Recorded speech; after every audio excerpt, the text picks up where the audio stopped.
네, 안녕하세요. 법률연구소의 최준영입니다. 오늘도 여러분들 좋아하실 만한 새로운 주제를 가지고 여러분들 찾아뵙도록 하겠습니다.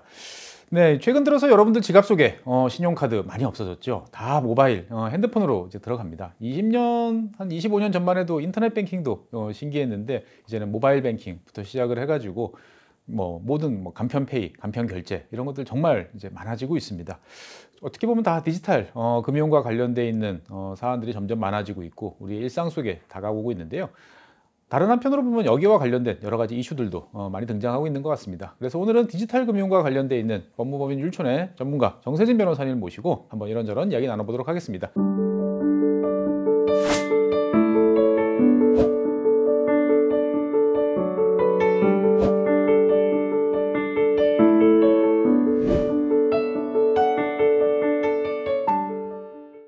안녕하세요, 변호사님. 네, 안녕하세요. 네, 변호사님 일단 나오셨으니까 첫 코너로 당연히 이제 간단한 자기소개요. 예. 네. 안녕하세요. 저는 이제 정세진 변호사입니다. 예. 원래 이제 공학을 전공을 했고요. 네. 개발자 생활을 좀 하다가 개발자 생활하셨군요. 보면은 늦지막히 이제 법 공부를 해서 이제 변호사가 된 케이스이고요. 네네. 변호사가 되고 나서는 김현장 법률사무소에 있다가 네. 율촌에 합류한 지는 한 2년 정도 됐습니다. 그래서 제가 많이 하는 업무가 이제 데이터랑 IT인데 요새는 이제 두 가지를 엮은 이제 대표적인 영역이 이제 디지털 금융이라고 해서 네네. 요새는 디지털 금융이 제 전문 분야다라고 설명하고 다니고 있습니다. 아, 그럼 본인 스스로 디지털 금융 전문 변호사. 이렇게. 네. 예. 네. 근데 이제 사실 저랑 비슷하게 저도 이제 이공계 출신인데 네. 이 이공계 출신으로 법 쪽에 네. 이제 들어오시게 된 계기 그리고 네. 이제 내가 해보니까 이공계 좋다, 법조인으로서 나쁘다. 장점 이런 네, 것들이 네. 있으면 혹시 한번 말씀해 주실 수 있을까요? 제가 이제 개발을 잘 하다가 이제 변호사가 됐으니까 네. 이제 개발 잘하다가 왜 법학을 공부했냐라는 얘기는 되게 많이 듣는데요. 그럴 것 이거를 이제 같아요. 네. 그 찐 사실을 말씀을 드리면 이제 아내가 권유를 했어요. 이 직업이 더 잘 어울릴 것 같다라고. 변호사가 더 잘 어울릴 것 같다. 어울릴 것 같다라고 권유를 했는데 네. 그러면 제가 왜 선택을 했을까 좀 생각을 해보면 제가 개발자 생활을 하면서 좀 사람들이랑 밀접하게 접촉하는 직업을 갖고 싶다는 생각을 많이 했던 것 같아요. 그냥 모니터 앞에 앉아 있는 것보다는. 그때는 이제 제가 이제 이공계 공부만 했으니까 막연히 약간 변호사가 그런 직업이 아닐까라는 생각을 했던 것 같습니다. 네네. 그래서 이제 법 공부를 하게 됐고요. 네. 저는 이제 이공계 출신 법조인이 상당히 많은 장점을 갖고 있다라고 생각을 하는데, 저도 그렇게 생각합니다. 네, 일반적으로 이제 공학을 하다가 이공계 공부를 하다가 이제 법학 공부를 하면 많은 분들이 IP 관련된 업무를 하게 될 것 같다라고 얘기를 많이 하세요. 그렇죠. IP라는 게 특허, 상표, 영업비밀 이런 것들을 그렇죠. 말하는 걸 텐데 저도 이제 법학 공부를 할 때 교수님들이 그런 얘기 많이 하셨던 것 같아요. 너 졸업하면 IP 관련된 업무 많이 하게 될 거야. 이렇게 얘기를 하셨는데 그러니까 제 생각으로는 제가 변호사가 돼서 생활을 해보니까 다른 분야에서도 상당히 많은 강점이 있다라고 생각을 하는데 요새 이제 제가 느끼는 자문의 트렌드는 이 현업에 바로 적용할 수 있는 자문을 하는 사람을 좀 더 가치 부여를 많이 하는 것 같은데 바로 즉각적인 도움이 될 수 있는. 근데 제가 보기에는 이 산업이나 그렇게 하려면 서비스에 대한 이해도가 높아야 되는데 그렇죠. 이 이해도를 높이는데 공학이 도움이 많이 되는 것 같습니다. 그렇죠. 대한민국 많은 기업들이 사실 이제 디지털 아니면 이공계, 기술, 엔지니어 이런 쪽과 밀접한 관련이 있으니까 그럴 수밖에 없는 것 같고 어쨌든 간에 이제 명확한 사실 하나는 이제 그 배우자의 말을 잘 들으면 떡이 생긴다. 그런 것 같습니다. 이런 것도 이제 함께 말씀해 주신 것 같습니다. 네, 올해 초에 이제 디지털 금융 기초법률 상식 책을 내주셨고 그 다음에 이제 곧 나올 책이 이제 한 권으로 끝내는 그 금융 데이터법. 네, 맞습니다. 어떻게 보면 이제 그 금융도 어렵고 사실 제 입장에서 봤을 때는 디지털도 어려운데 이런 책들을 연달아 이렇게 내실 수 있는 계기 아니면 본인의 능력 어디에 있다 이렇게 생각하시는지. 그건 아니고요. 그 박사님 말씀 주신 것처럼 제 생각도 이제 금융도 어렵고 디지털도 어려운 것 같아요. 둘 다 어려워요. 그래서 금융은 기본적으로 규제 산업이니까 법률적인 쟁점이 되게 많아서 어렵고 디지털은 법이라는 게 기본적으로 아날로그 환경을 생각해서 만들어 놨으니까 디지털을 갖다 붙이는 게 또 어려워가지고 저도 둘 다 어렵다라고 생각을 하는데 제가 책을 쓰게 된 계기가 이제 제가 강의를 좀 많이 하는 변호사인데요. 주로 어디서 하세요? 강의 다양한 곳에서 합니다. 학교에서도 하고 연수원이나 교육기관에서도 많이 하고 회사에서도 많이 하는데 이 강의가 끝내고 나면 가끔 이렇게 디지털 금융 관련해서 쉽게 읽을 수 있는 책을 추천해달라는 요청을 더 공부하시고 싶은 분들 실제 보시지는 않으시겠지만 그런 요청을 많이 받는데 그래서 제가 좀 책을 찾아보니까 마땅한 책이 없는 거예요. 그러니까 좋은 책이 없다는 게 아니라 책의 종류 자체가 너무 적은 거예요. 그런 것 같아요. 이 분야에. 그래서 좀 찾다가 뭐 제가 써볼까? 라는 생각이 들어서 쓴 책이 이 책이고요. 원래 이제 아쉬운 사람이 이제 우물을 판다 이런 말이 있는데 본인이 필요하셔서 만드셨으니까 네, 제가 필요해서 만든 책이기도 합니다. 네, 좋은 책입니다. 그러면은 이제 하는 거는 디지털 금융, 한 거는 이제 금융 데이터 관련한 여러 가지 내용들이 쭉 있을 것 같은데, 그러니까 주로 읽으실 분들은 아무래도 실무에 계신 분들이 읽으시면 좋겠다. 이렇게 생각하면 되겠고, 책 두께가 그렇게 두껍지 않아서 제가 얇게 쓰려고 되게 많이 노력했어요. 그러다 보니까 여러분들께서도 이제 부담 없이 한번 읽어보시면 좋을 것 같습니다. 네, 오늘 이제 주로 말씀드릴 사항은 이제 디지털 금융과 관련되는 이제 사항인데, 사실 디지털 금융이라고 그러면 우리는 뭐 아까도 말씀드렸다시피 이제 인터넷 뱅킹, 뭐 모바일 뱅킹, 뭐 이 정도 이제 생각이 이제 나고 뭐 간편 결제 이 정도 되는데, 아무래도 이제 변호사님이시다 보니까 이것과 관련되는 법률에 관련돼서 말씀을 해주셔야 되는데, 사실 저는 뭐가 있는지 잘 모르겠어요. 보면은. 그러니까 이 디지털 금융과 관련한 핵심적인 법률은 과연 뭐가 있고 왜 중요한지 이런 것부터 먼저 한번 간단하게 말씀해 주시면 좋을 것 같습니다. 디지털 금융 관련해서 신경 써야 될 법은 엄청 많은데 요새 또 새로운 법이 많이 생기잖아요. 금융 분야에서. 근데 기본이 되는 법률이 뭐냐라고 얘기하면 저는 이제 데이터법, 이거는 뭐 신용정보법과 개인정보보호법을 말하는 거겠죠. 데이터법이랑 전자금융거래법이라고 얘기를 하는데요.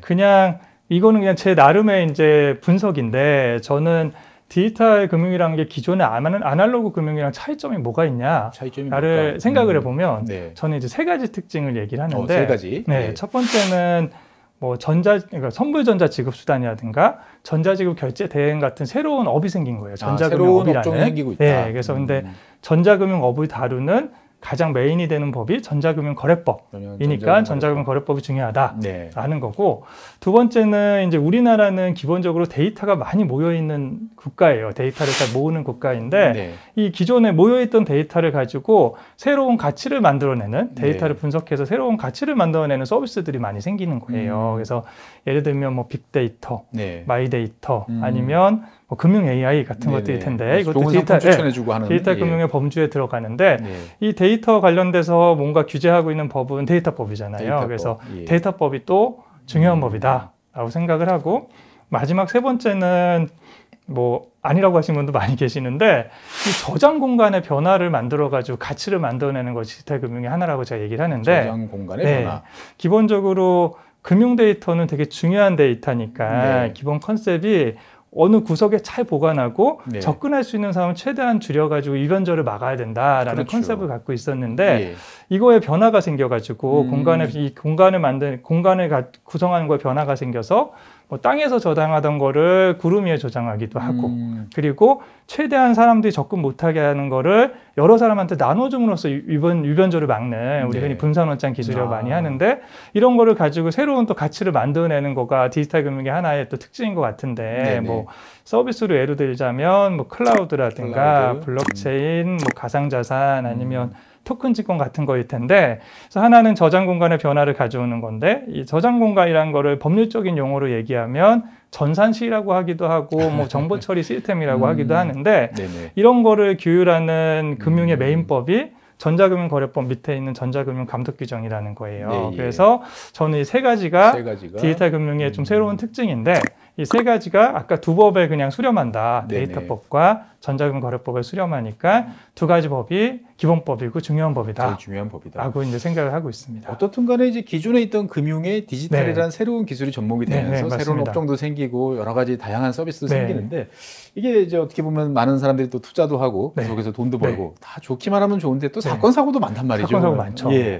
최근에 이제 보면은 뭐 여러분들 뉴스에서 잘 보셨겠지만 이제 카카오페이, 알리페이, 그러니까 이를테면 우리가 이제 카카오페이를 쓰다 보면 당연히 우리 정보들이 이제 있는데, 이게 이제 중국의 알리페이로 이렇게 넘어가는데 이게 과연 적법하게 넘어가는 거냐, 뭐 누가 잘못하는 거냐, 뭐 이런 이야기들이 좀 나오면서 뭐 뉴스에서 보면은 뭐 개인정보 보호 또는 뭐 신용정보 보호 이런 거와 이제 뭐 여러 가지 논란이 있다. 그런데 들여다봐도 잘 모르겠다라는 분들이 많으셔가지고 요 사안의 이제 핵심 이슈가 뭐고 어떤 규정을 봐야 되는 건지 뭐가 문제인지 한번 설명해 주시면 좋을 것 같아요. 그러니까 뭐 제가 이제 쉽게 설명을 해보면 네. 그래도 모르실 어렵죠, 확률도 예. 있는데 저는 이제 카카오페이에서 알리페이로 정보를 이전한 이슈가 이 개인정보와 관련된 다양한 쟁점들을 다 담고 있어요. 그래서 샘플 케이스다. 네. 이게 어떻게 진행이 되고 어떤 결론이 내려지는지를 좀 지켜본다면 네. 상당히 많은 내용을 알 수 있다고 생각을 하는데 이 쟁점을 보면 첫 번째로 많이 얘기하는 게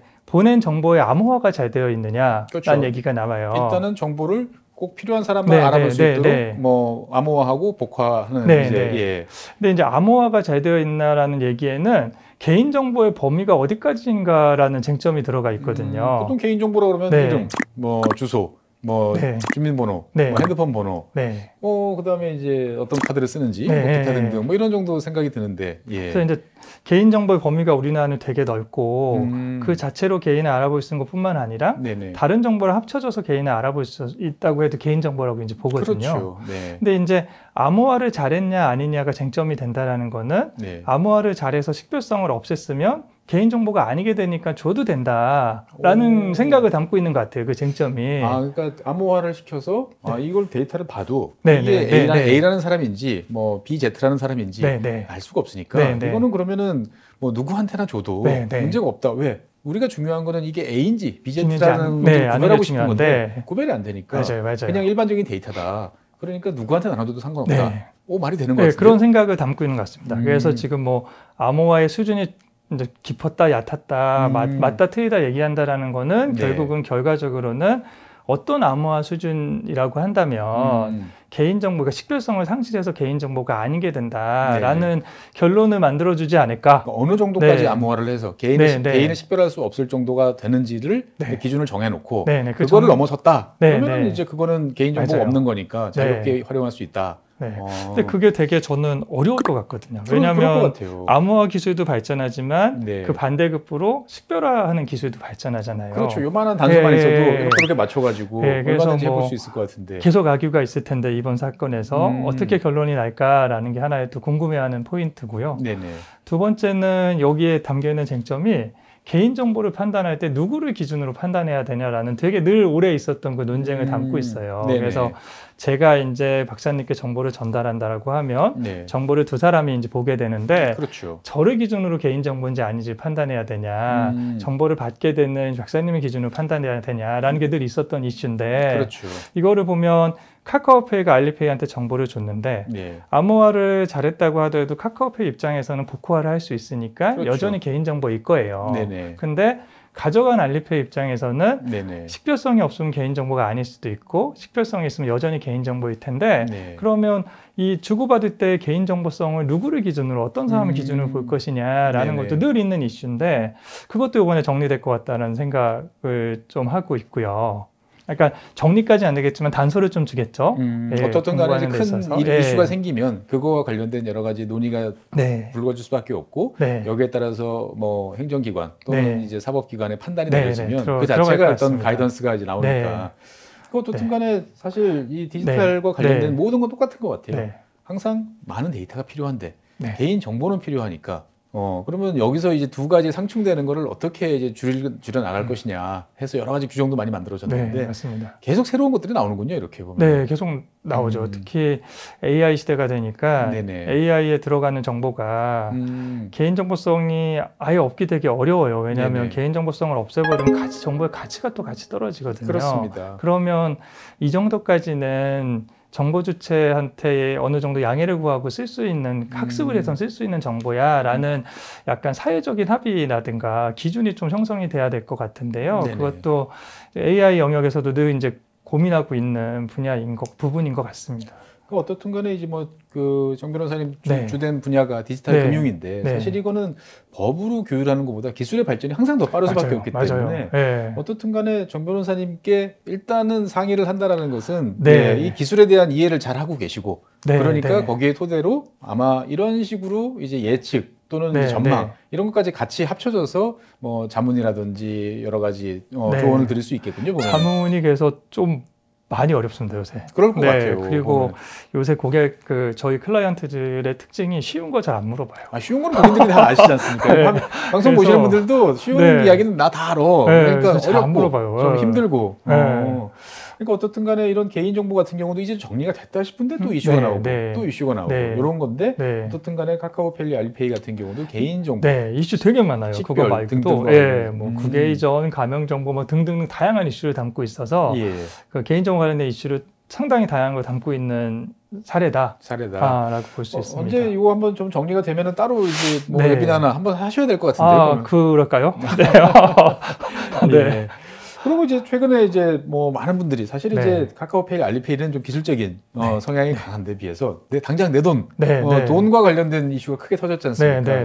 뭐 줄여가지고 이제 TMF라고 이제 부르는. 이거 같은 경우도 지금 이제 각종 뭐 금융 관련한 당국 여러 주체들이 나서가지고 여러 가지 조치들을 취하고 막 이렇게 나서고 있는데 이것도 이제 들여다보면 전자금융거래법과 관련이 있다라는 이야기가 나와요. 전자금융거래법이면 그래 뭐 인터넷 거래와 관련돼 있는 여러 가지인데 도대체 핵심 이슈가 뭔가 사실 사람들이 다들 헷갈려하시는 것 같아요. 여기에 대해서도 한번 좀 정리를 해볼까요? TMF 사태는 우선 개인적으로 저도 이제 물건 사고 돈을 받지 못해가지고 걸려 있는 사람 중에 하나인데 당사자시군요. 네, 당사자 중에 하나인데요. 이게 이제 뭐 신문 기사도 많이 나왔지만 그 전자지급 결제 대행이라는 피지와 관련된 이슈인데 이 피지라는 거를 원래 사람들이 잘 몰랐었어요. 그러니까 보통 사람들이 신용카드 내가 A라는 카드 회사 내가 카드를 들고 있어. 그러면 딱 긁으면 바로 신용카드 회사와 내가 어떻게 보면 정보를 주고 받은 거고 그래서 신용카드 회사가 돈을 주겠지 뭐 이런 제공해 주는 건데 난데없이 이번 경우에는 피지라는 지급 결제 대행이라고 하는 이게 왜 필요한 거예요? 보면? 맞아요. 근데 우선은 이제 요 사태로 인해서 많은 분들이 그 피지의 내용을 잘 아시더라고요.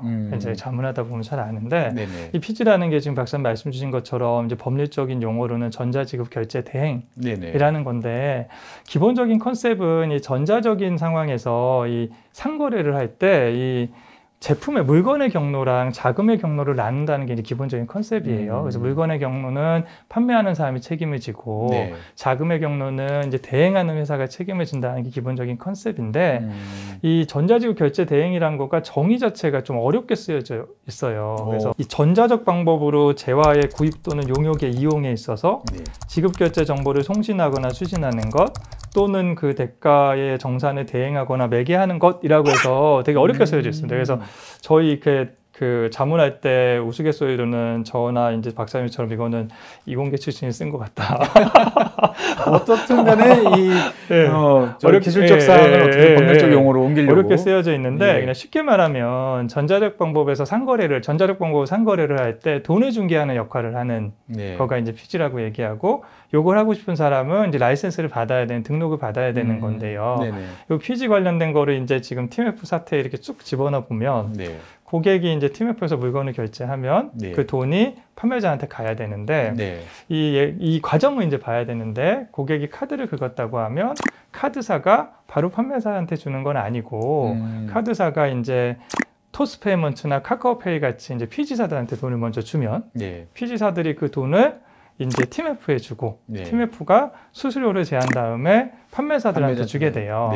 근데 이 TMF가 딱 하는 역할을 보니까 아까 피지의 정의에 딱 맞아떨어지는 거예요. 중개하니까. 그래서 이 TMF에 위치해 있는 플랫폼 업체들도 피지 라이센스가 필요하다라는 얘기가 이제 옛날부터 있었죠. 그거는 다 라이센스 받은 상황이었고 그렇게 하다 보니까 자금의 흐름에서 이 카드사들부터 돈을 받는 토스페이먼트나 카카오페이라는 피지가 이미 하나 있는데 뒤에 또 피지가 하나 붙게 되니까 두 개씩 더 있으니까 그래서 1차 피지, 2차 피지라고 해서 카드사한테 돈을 받는 건 1차 피지 2차 피지사한테 돈을 받는 건 2차 피지라고 이제 나누는데 실제로 판매자는 2차 피지한테 돈을 받게 되는 거고 근데 여기서 이제 문제가 됐던 거는 이 피지사들이 그러면 돈을 이렇게 받고 한 다음에 판매사들한테 나눠줘야 되는데 얼마 동안 갖고 있을 수 있다 같은 제약이 없었던 거예요. 옛날 이제 정말 뭐 호랑이 담배 먹던 시절에는 뭐 이러면은 이제 보통 뭐 60일짜리, 90일짜리 이렇게 딱 써 있으니까 그걸 기준으로 하면 되는데 이 디지털 같은 경우는 그런 게 없겠네요. 보니까 없었죠. 그래서 결국은 TMF가 그 받은 금액을 뭐 다른 데 써버렸다고 하는 얘기도 있고 어쨌든 그 금액이 증발을 해가지고 판매사들이 이제 돈을 받을 수 없는 상황이 생긴 그래서 거죠? 이제 사태가 벌어진 거고 그래서 지금은 법에서 이 정산 주기라든가 아니면 아까 중개에서 갖고 있게 되는 정산금에 대해서 뭐 보관해야 되는 의무를 부여해야 될 것 같다. 그런 거를 넣어야 될 것 같다라는 얘기들이 나오고 있습니다.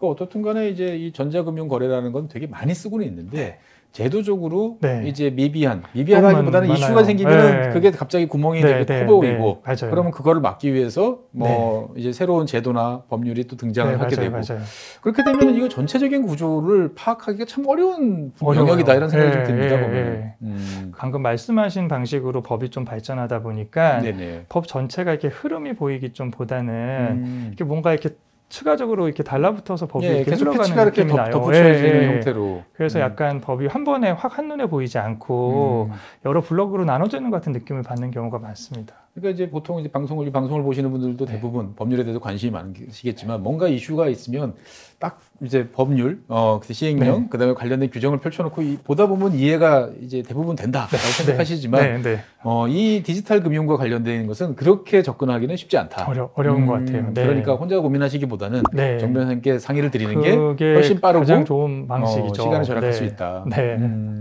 그러니까 어떻든 간에 이거는 연역이라든지 이 조항이 왜 들어갔는지 어디에 적용되는지를 법률만 봐서는 좀 알 수 없는 규정이 되게 많군요. 네, 맞습니다. 그러니까 어떻든 간에 이제 이 TMF 같은 경우는 뭐 우리가 뭐 그냥 막연하게 생각했던 여러 가지 지급 결제와 관련된 여러 사항들이 한꺼번에 이제 터져 나오면서 어떻게 보면은 기존에 왜 손 놓고 있었냐? 라고 하고 이것들하고 관련된 여러 가지 이제 이슈들이 생겼다라고 이제 볼 수가 있는데 이것과 관련해서도 자문이 꽤 많으실 것 같아요, 보면은. 네, 자문 요청이 많고 우선 또 이제 플랫폼 업체들이 뭔가 전자금융 관련돼서 이렇게 꼼꼼히 쳐다보지 않았던 회사들이 좀 있는 것 같아요. 그래서 이런 회사들이 이제 어떠한 이제 그 규제가 들어가고 어떠한 뭔가 등록 의무가 있는지를 좀 많이 물어보시는 것 같고요. 원래 이제 이런 이슈가 한번 터지고 나면 뭔가 이제 규제가 더 강해지고 그 다음에 뭐 의무가 많아지고 안 하면 혼나고 이러다 보니까 왜 규제는 계속 강해지기만 할까요?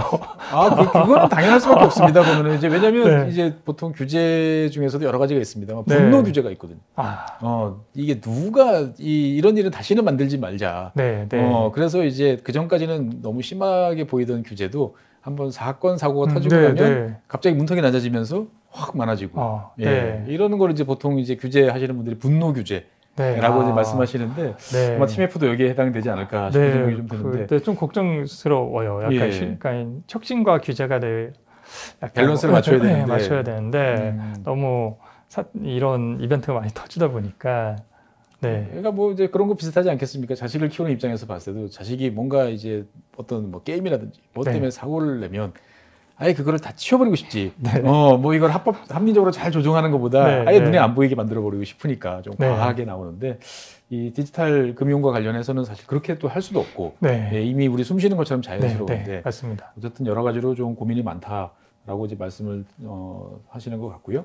다른 한편으로 보면 그래서 사실 이거와는 별도로 이미 작년 9월에 전자금융거래법이 한번 이제 개정이 됐죠. 그래서 9월달에 이제 새로 이제 시행이 되기 시작을 했는데 여기와 관련돼서도 그러니까 이제 1년 사이에 이미 1년 전에 다 예고가 됐는데 맞습니다. 막상 사람들이 시행이 되고 나니까 또 우왕좌왕하는 게 많아요. 그래서 어떻게 보면 새로 시행되는 이제 개정된 전자금융거래법 개정사항 주요 사항들이 어떤 것들이 있는지 한번 설명해 주시겠습니까? 이것도 약간 규제가 강화되는 내용을 주요 내용으로 하고 있고 그 시작은 그 머지 포인트 카트라는 것을 시작으로 한 거긴 한데요. 미리 포인트 결제를 하면은 내가 그걸 이제 쓸 수 있도록. 근데 할인돼서 쓰니까. 그래서 내가 8만 원 내고 10만 원 쓰는. 그것도 이제 돈을 못 돌려받는 그런 이벤트가 있었던 건데, 그래서 이 선불전자 지급 수단업이라는 게 있어요. 그래서 이거는 우리가 흔히 하는 포인트 같은 건데, 이 선불전자 지급 수단과 관련된 규제를 강화하는 거를 이제 주요 내용으로 하고 있습니다.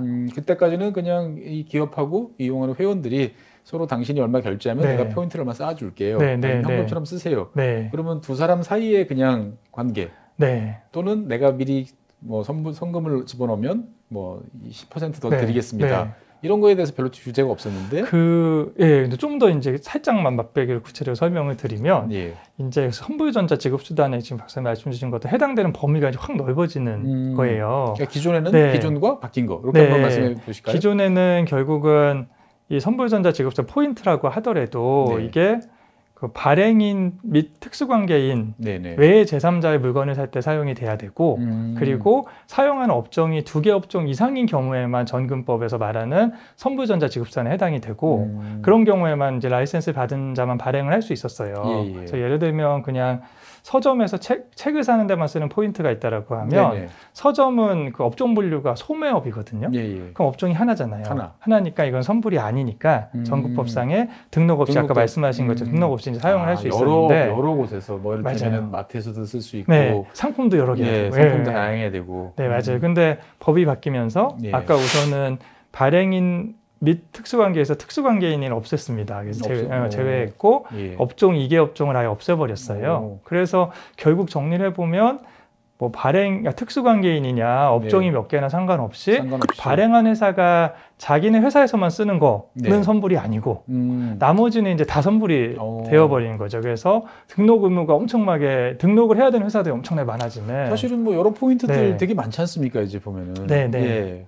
근데 이제 이거 어디다 쓰지? 라고 했는데 최근에 잘 살펴보면 점점 많아지고 서로 제휴 관계도 이제 많아지고 그러니까 맞아요. 현금으로 다 사면은 약간 바보 되는 느낌도 좀 들고 그래서 맞습니다. 여러 회원도 많이 모집하고 하는 정도로 쓰는데 그럼 그 업체들이 이제는 다 등록 대상이다? 거의 다 등록 대상이 될 것 같아요. 예외 규정이 있긴 한데 예외 규정에 예외 규정이 이제 우리가 봐도 이런 게 다 등록 대상이면 이상하다라고 생각하는 것들이 좀 있잖아요. 가맹점이 한 개인데 동네 슈퍼 이런 데는 이상하잖아요. 그래서 가맹점이 한 개인 경우 아니면 그 항공사 마일리지처럼 무료로 주는 포인트도 막 등록하라고 하면 그것도 이상하잖아요. 그래서 무료 포인트 같은 거는 등록 예외로 빼주고 그거 말고 이제 대부분의 경우는 이제는 등록 대상에 해당이 될 것 같습니다. 그러니까 우리 뭐 수많은 이제 커피 관련 프랜차이즈 다들 나름대로 포인트 항상 저희가 번호 입력해서 하고 있고 심지어 치킨집 뭐 이런 것들 같은 경우도 그냥 그전에는 모아놓으면 언제 쓰겠지 하고 했는데 이제 이런 프랜차이즈를 하시는 분들도 이제는 다 어떻게 보면은 그거를 신고를 하고 여러 가지 의무를 져야 되는 거겠군요, 보면은.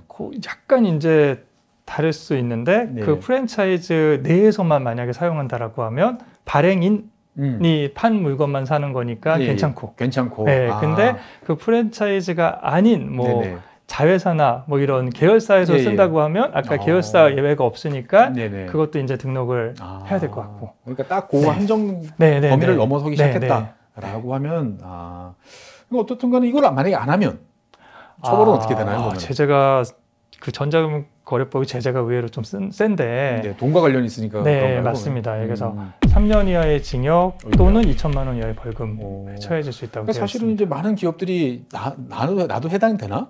너에 대해서도 잘 아직 감이 없을 것 같은데 맞아요. 이거는 본인이 알아서 내가 해당되는구나 라고 그래서 등록을 해야 되는 거죠, 보면. 맞습니다. 그리고 요번 달에 이제 법이 시행되면서 같이 나왔는데 선불 등록 이런 선불 등록의 지금 의무에 대한 좀 유예 기간들이 조금 생겼어요. 유예 기간. 그래서 그거 이제 확인해가지고 등록을 한다고 신청한다 바로 등록되는 건 아니니까 이 전반적인 거를 고려해가지고 업에 따라서 어떤 거는 6개월, 어떤 거는 1년 정도 유예 기간이 이제 부여될 것 같습니다. 당연히 등록을 하면 거기에 따른 의무도 수반될 것이고 그러면은 이제 회사 내부의 뭐 시스템이라든지 체계라든지 정비해야 될 것이고 일이 많겠군요, 보면은.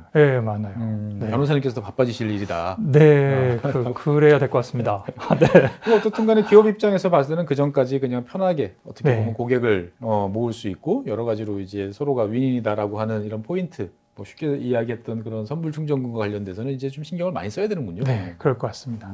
사실 이제 오늘 뭐 여러 가지 이야기들을 짧은 시간에 쭉 하고 있습니다만 이제 뭐 디지털 여전히 좀 어렵고 금융도 이제 어려운데 그러니까 디지털 금융이라는 게 사실은 이제 정보를 누가 더 잘 확보를 하고 이 정보를 잘 가공을 해서 다른 용도로 사용할 수 있는 것인지 핵심인데 그러다 보니까 항상 기술적인 뭔가 나오면 디지털 금융 쪽에서 새로운 게 나오고 여러 업체들이 많이 관심을 가지는데 몇 년 동안 쭉 지켜보셨을 테니까 이런 쪽 디지털 금융과 관련해서 새로운 비즈니스를 항상 하려는 업체들은 많지 않습니까? 맞습니다. 이분들에게 이런 것들은 항상 염두에 두시고 아니면 미리 상의를 좀 해주셔야 비즈니스를 하는데 큰 리스크가 없다. 이런 거 한번 좀 있을까요? 이렇게 막 엄청 세부적인 얘기를 드리기는 좀 어렵고 그냥 제가 큰 틀에서를 느끼는 거는 지금 금융업을 하고 있는 회사가 디지털 금융을 하고 싶다라고 하면 네. 좀 걱정이 좀 덜 되는 것 같아요. 왜냐하면 은행이라든지 증권이라든지 금융업 자체가 규제 산업이었으니까 대부분의 것들이 잘 되어 있을 확률이 되게 높거든요. 그렇죠. 마인드도 어떻게 보면 규제 수능적이시고.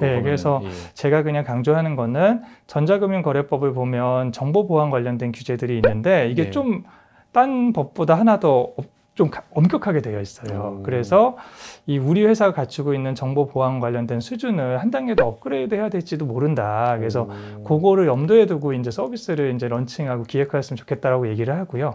근데 이제 금융업을 하지 않던 회사가 디지털 금융을 한다라고 하면 이제 걱정도 많이 되고 그리고 서비스를 시작하기 전에 반드시 꼼꼼히 법률 검토를 해야 된다라고 이제 말씀을 드리는데 제가 이제 자문을 드리다 보면 의외로 규제가 너무 많다고 해가지고 서비스를 포기하는 회사들이 꽤 있어요. 그러실 것 같아요. 사실 이제 금융과 관련되는 규제가 촘촘하기로 유명한 또 분야지 않습니까? 보면은. 그래서 늘 그냥 서비스를 기획하는 단계에서, 그러니까 그림을 그리는 단계에서 법률 검토를 상당히 꼼꼼히 하고 그게 안 된다 그러면 이렇게 법률 전문가랑 협업하는 게 필요하다. 뭐 A법을 지켜야 돼요, B법을 지켜야 돼요라고 제가 말씀드리기보다는 그런 자세 그렇게 해야 될 것 같다. 반드시 이런 조언을 드리고 싶습니다. 원래 이제 이공계 출신들은 다 뭔가 새로운 게 있으면 머릿속에서 반짝 불이 켜지면 그것만 보고 막 달려가는데 현실은 촘촘한 규제들이 존재를 하고 있고 만약에 그 규제를 준수하지 않았을 경우에 페널티나 리스크가 매우 크기 때문에 다급한 마음을 좀 내려놓으시고 변호사님 찾아뵙고 충분히 상의를 하는 게